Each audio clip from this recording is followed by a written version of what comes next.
আসসালামু আলাইকুম। সবাই কেমন আছেন? আশা করছি সবাই ভালো আছেন। আমিও ভালো আছি। শীতের সিজন সেহেতু সবাই হাঁসের মাংস পছন্দ করে।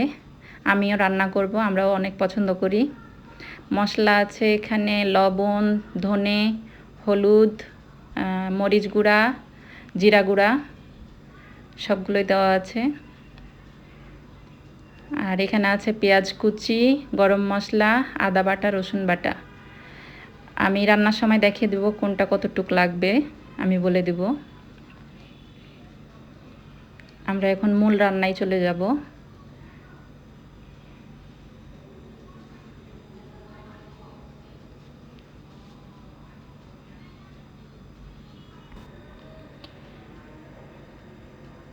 এখানে আছে সরিষার তেল। এখানে আমি 1 কাপ তেল নিয়েছি, যেহেতু আমার মাংসে চর্বি আছে। আমি এখন কড়াইয়ে তেল দিয়ে দিলাম। কড়াইয়ে তেল দেওয়ার পরে তেলটা গরম হলে আমি গরম মশলা দিয়ে দিব। গরম মশলা এখানে আছে তেজপাতা,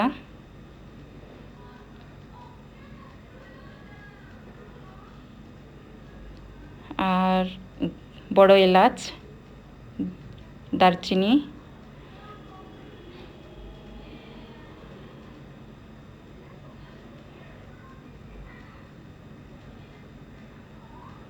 ছোট এলাচ,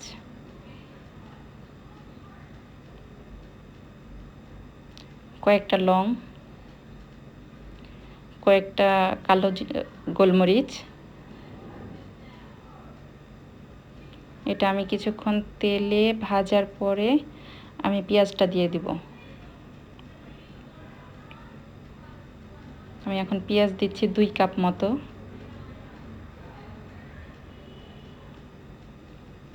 আমার মাংস আছে 1.5 কেজি, সেহেতু আমি 2 কাপ পেঁয়াজ দিচ্ছি। বেশি দিলেও ভালো লাগবে না, আবার কম হলেও ভালো লাগবে না।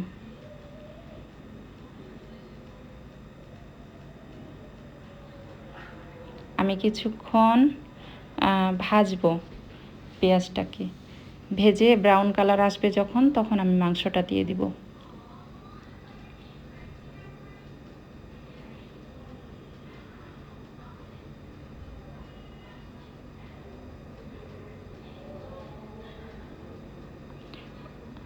আমার পেঁয়াজ ভাজা হয়ে গেছে। এখন আমি মাংসগুলো সব গুঁড়া মশলাগুলো দিয়ে দিব। লবণ, মরিচের গুঁড়া 2 চা চামচ, লবণ আছে 1.5 চা চামচ, হলুদের গুঁড়া 1 চা চামচ, ধনে গুঁড়া 2 চা চামচ। দেওয়ার পরে আমি অল্প একটু পানি দিয়েছিলাম, দিয়ে মশলাটা কষিয়ে নিব। কষানো হলে তেল উপরে উঠে আসলে মাংসটা দিয়ে দিব।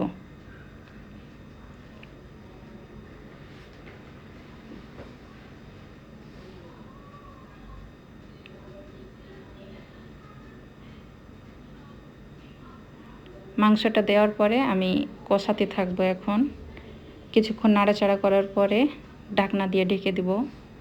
ঢেকে ঢেকে কয়েকবার নাড়া দিতে হবে।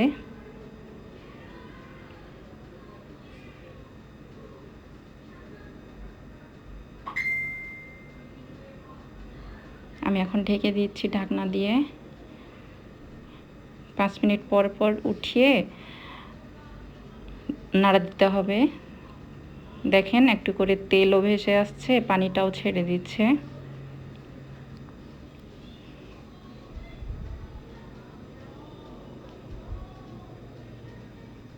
মাংসের কালারটা অনেক সুন্দর হয়ে আসছে।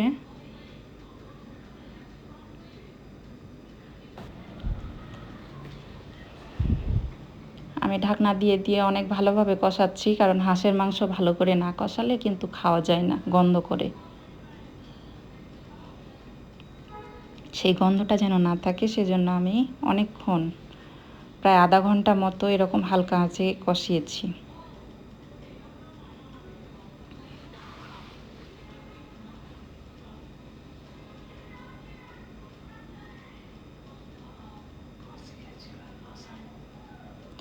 এখন আমি আদা বাটা 2 চা চামচ আর রসুন বাটা 2 চা চামচ দিয়ে দিচ্ছি।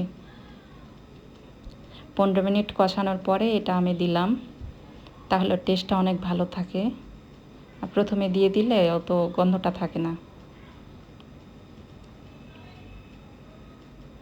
এখন আমি ভালোভাবে আবারও ঢেকে ঢেকে ঢেকে কষাবো।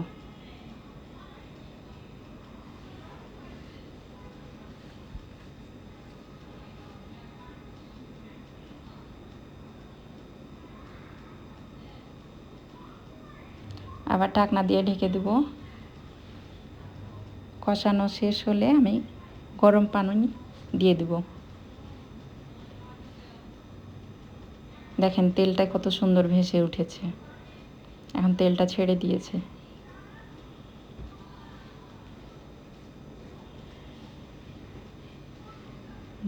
মাংসের কালারটাই সুন্দর চেঞ্জ হয়ে গেছে।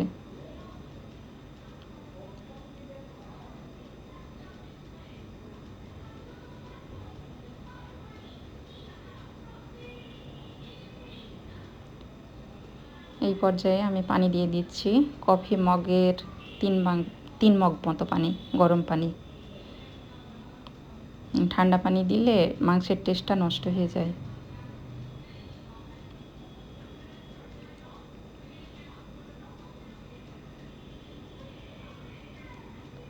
আমি এটা ঢাকা দিয়ে ঢেকে দিব।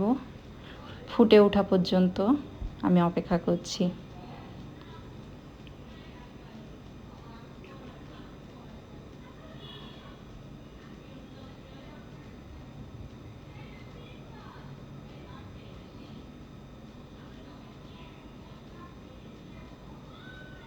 দেখেন কীরকম টকবক করে ফুটে উঠেছে আমার মাংসটা।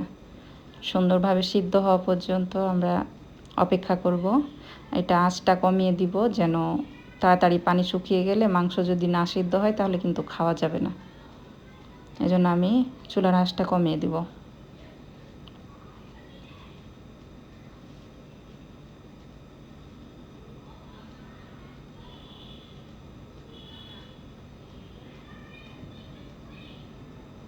দেখেন আমার মাংসের পানিটা অনেকটাই শুকিয়ে গেছে।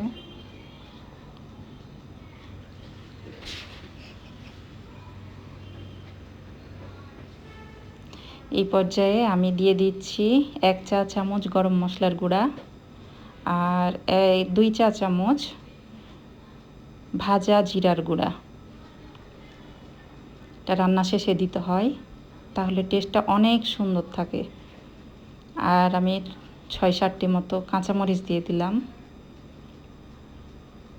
কিছুক্ষণ নাড়াচাড়া করে 5 মিনিট রেখে আমি চুলাটা বন্ধ করে দিব।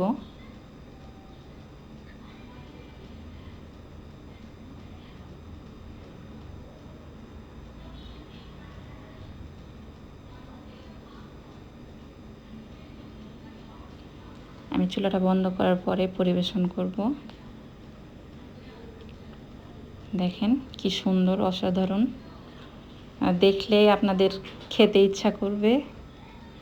পোলাও, সাদা ভাত, পরোটা, রুটি যার সাথেই খেতে চান না কেন খেতে পারবেন, অনেক মজা লাগবে। আপনারা ট্রাই করবেন আর আমার জন্য দোয়া করবেন যেন আমি আপনাদের সকলের সাথে থাকতে পারি, আর আমাদের চ্যানেলটাকে সাবস্ক্রাইব করবেন।